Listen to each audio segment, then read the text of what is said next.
Isang mapagpalang araw na naman mga idol.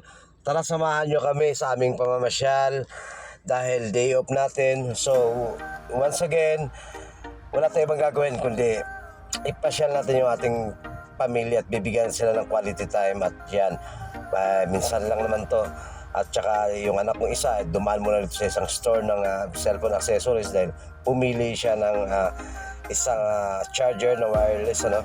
Pero palang ganito, dahil kahit ako ay namamangha dahil first time ko lang din makakita nito, exclusive lang siya for iPhone or pwede rin Samsung S yung sabi ng sales lady. So namangha rin ako dito at talaga naman sabi ko meron palang ganito, no. So yun talaga mga lodi, high-tech na ito panahon natin ngayon, hindi nakagaya noon. Pero sumasabay lang talaga ang panahon dahil nga pagdating ng araw talagang high-tech na talaga, puro high technology na ginagamit, ano.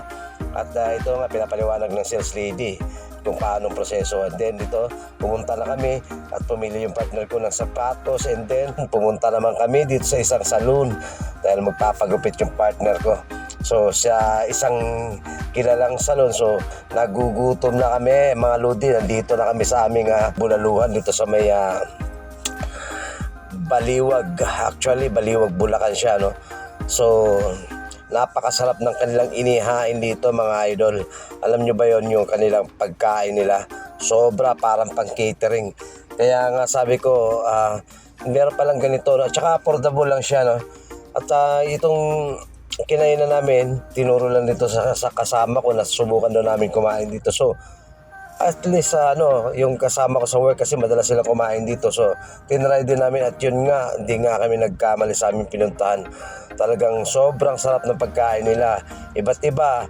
Meron silang pork ribs, adobo, tsaka chicken spicy adobo din. And then may marami pang iba at meron din silang chow fan rice na masarap siya. Yung iba kasi hindi ko na maalala eh. Marami po kayong pagpipilian niya. In-order namin dyan, chop suey. And then syempre yung pata, yan ang paborito ko kasi dito sa pinupuntahan namin. Dahil nga dyan, napasarap talagang kain namin at talagang sobrang saya. Dahil nga mabubusog ka talaga dahil sa sabaw pa lang, yung sabaw nila may pagka-authentic, tawag ba doon, na masihigupin mo talaga yung, alam mo yung pinapakuluan ng sabaw ng sa buto.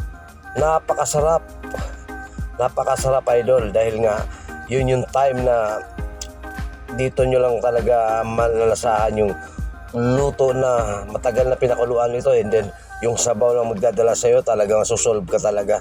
At kumuha kami ng soft drinks dahil nga yung partner ko ayaw niya naman niya, magtutubig lang daw siya eh. So ako yun, kumuha ko ng isa para sa tig-isa kami. Bali, 4 ang in-order namin na soft drinks, mga idol. Mahaba-haba ang pagkain.